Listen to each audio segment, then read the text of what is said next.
Desain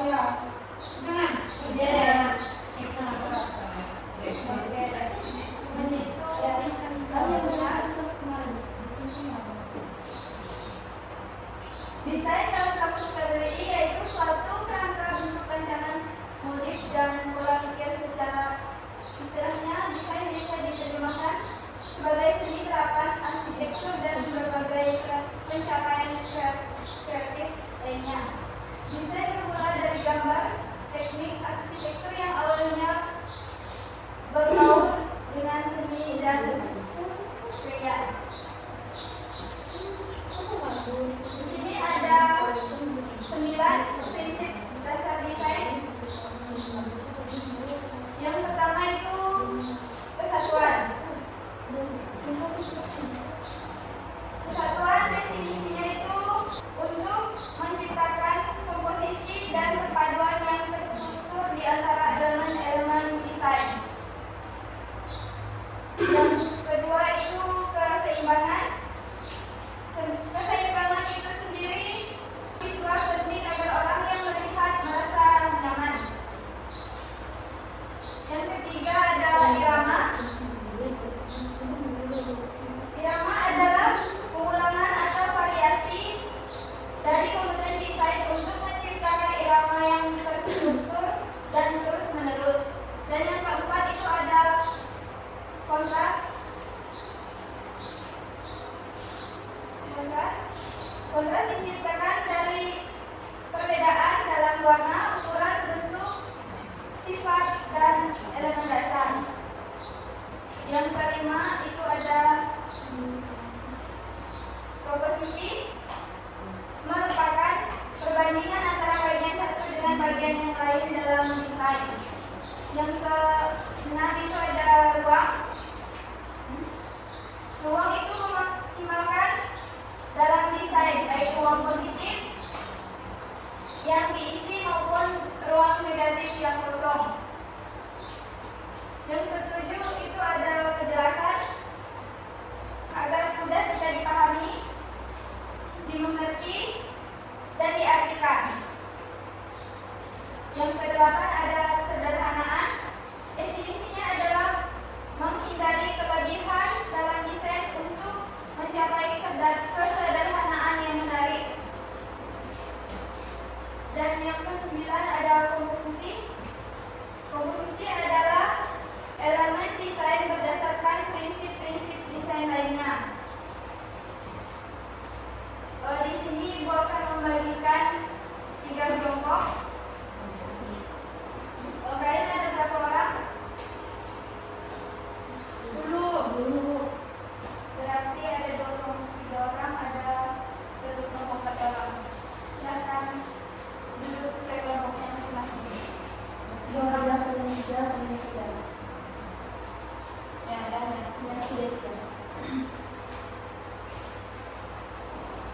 Itu sudah ada.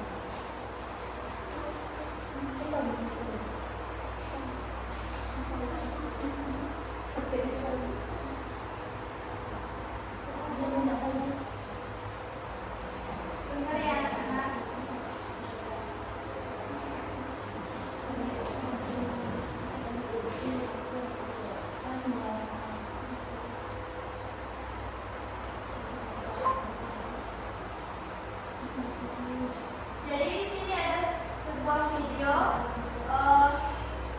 prospek kerja bagi lulusan DKV atau desain komunikasi visual.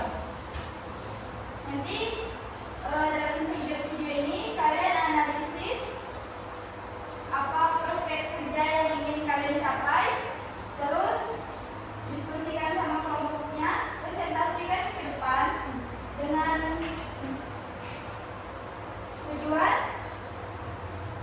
alasan kalian memilih prospek kerja tersebut, tujuan dan manfaatnya.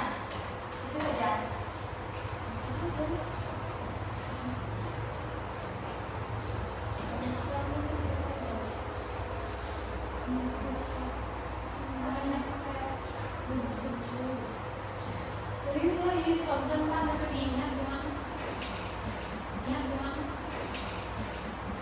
Pilih salah satu aja.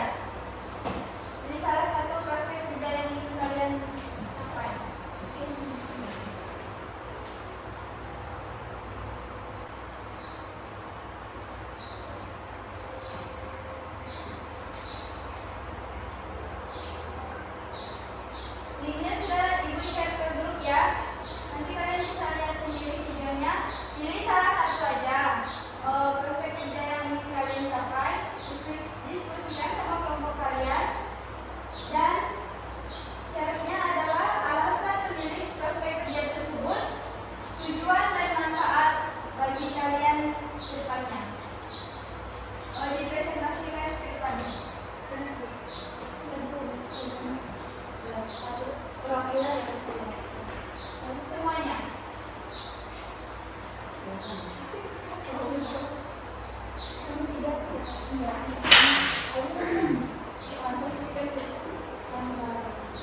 Presentasinya bisa di buku gitu ya, ditulis.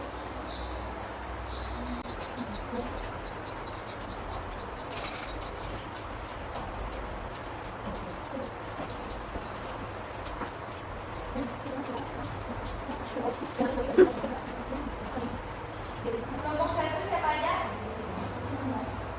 Novel Bu.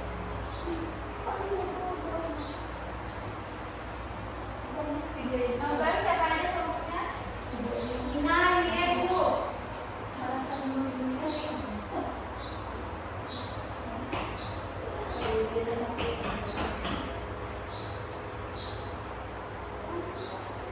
Bisa nggak kalau dalam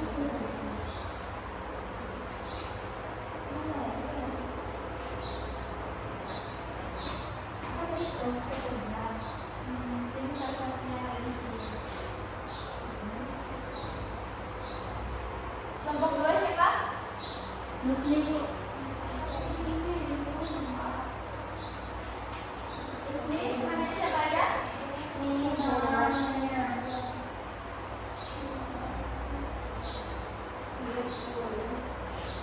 Alasan apa tadi?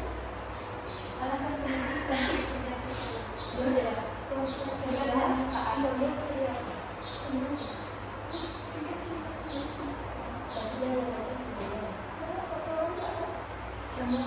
Yang presentasinya berapa orang Bu? Semuanya.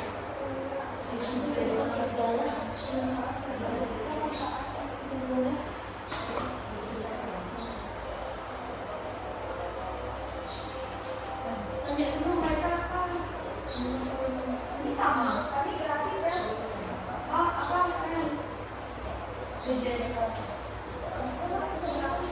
Bu, koridor Bu. Silakan. Kelompok Ayu, kelompok 3. Kemudian dia disuruh Manfaat, alasan, manfaat dan tujuan.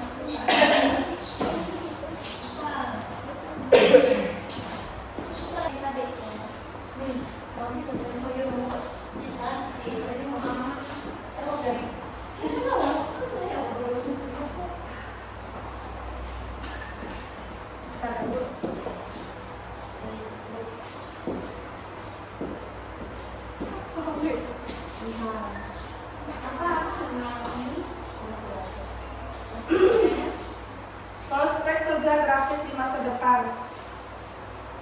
Grafik baik dalam bentuk desain grafis maupun visualisasi data memiliki prospek kerja yang sangat menjanjikan di masa depan. Hal ini didasari oleh beberapa alasan berikut. Yang pertama, meningkatnya kebutuhan akan komunikasi visual.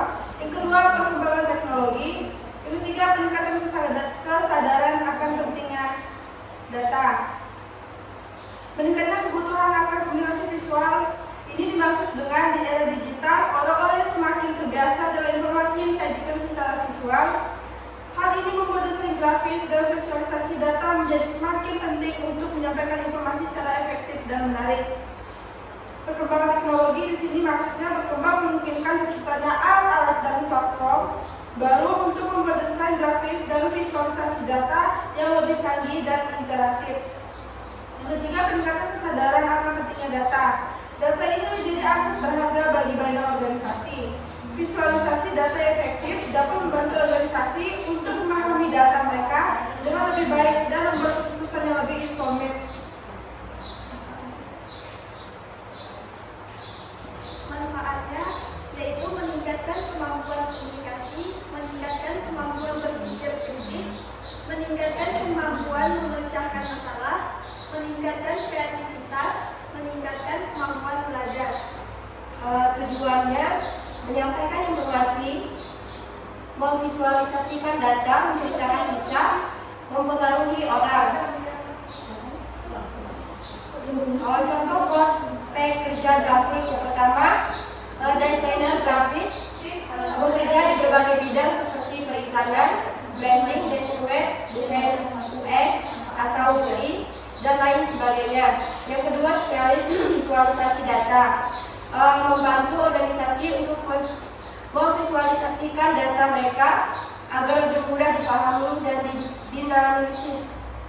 Yang ketiga, analisis data, mengumpulkan, membersihkan, dan menganalisis data untuk menghasilkan insight yang berharga bagi organisasi. Yang keempat, scientist, membangun model pembelajaran mesin dan kecerdasan buatan untuk memecahkan masalah bisnis. Yang kelima, storyteller data, menceritakan kisah yang menarik dan informatif dari data. Dan kelas, sekian dari kelompok kami ucapkan terima kasih. Sama-sama.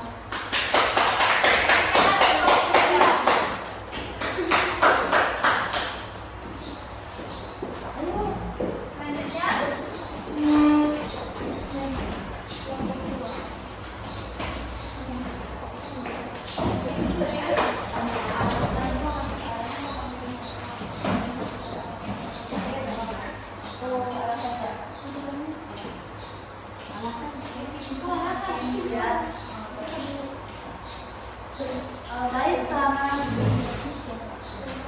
masih yang teman-teman yang baik, di sini kami akan mempresentasikan hasil kerja kelompok kami, di mana kami memilih video editor. Di mana alasannya mengapa kami memilih video editor, karena sebagai seorang video editor, alasan utama kami bekerja adalah untuk mengolah dan menyunting video agar terlihat profesional dan sesuai dengan kebutuhan klien atau proyek yang sedang dikerjakan. Dan tujuan dari pekerjaan ini adalah untuk menciptakan konten visual yang menarik dan memenuhi standar kualitas tertentu. Manfaat dari menjadi seorang video editor adalah yang lain adalah dapat mengembangkan kreativitas dalam menyusun cerita visual, mendapatkan pengalaman dalam industri media dan hiburan, serta dapat mengekspresikan ide secara visual melalui media video. Baik, sekian presentasi dari kelompok kami. Terima kasih. Sebelumnya kelompok 1.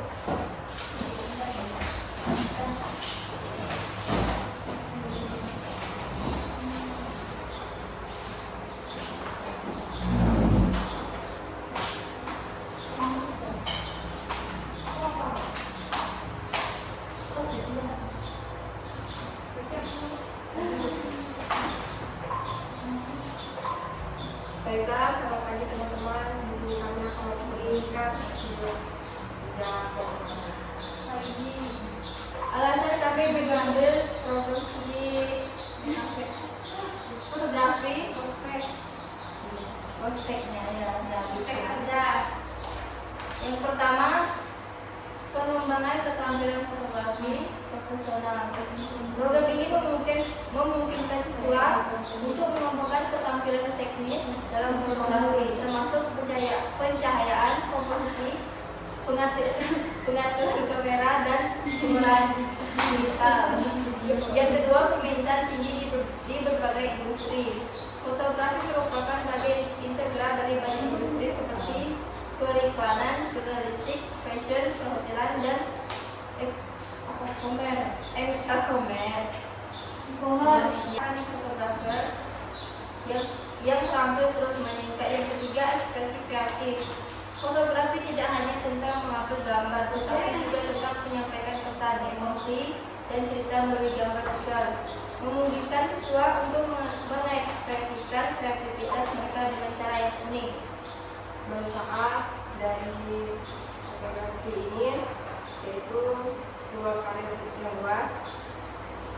Yang kedua, keterampilan multidisiplin. Yang ketiga, kemampuan profesional. Tujuannya adalah yang pertama pengembangan keterampilan teknis, yang kedua pemahaman tentang fotografi, yang ketiga persiapan untuk karir profesional. Ya, begitulah presentasi kami hari ini. Sekian dan terima kasih. Oke, terima kasih semua kelompok yang telah presentasi. Sekarang Ibu ingin membagikan lembar soal untuk tugas 5.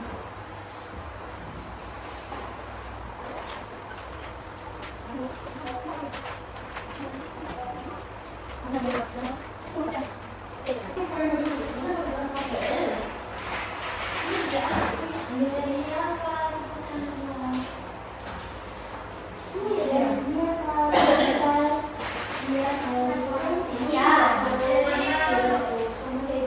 yang Ibu kasih nanti minggu depan kita kumpulkan. Baik, Bu. Mungkin sekian mata pelajaran hari ini. Terima kasih atas kehadiran kalian semua. Sama-sama Bu.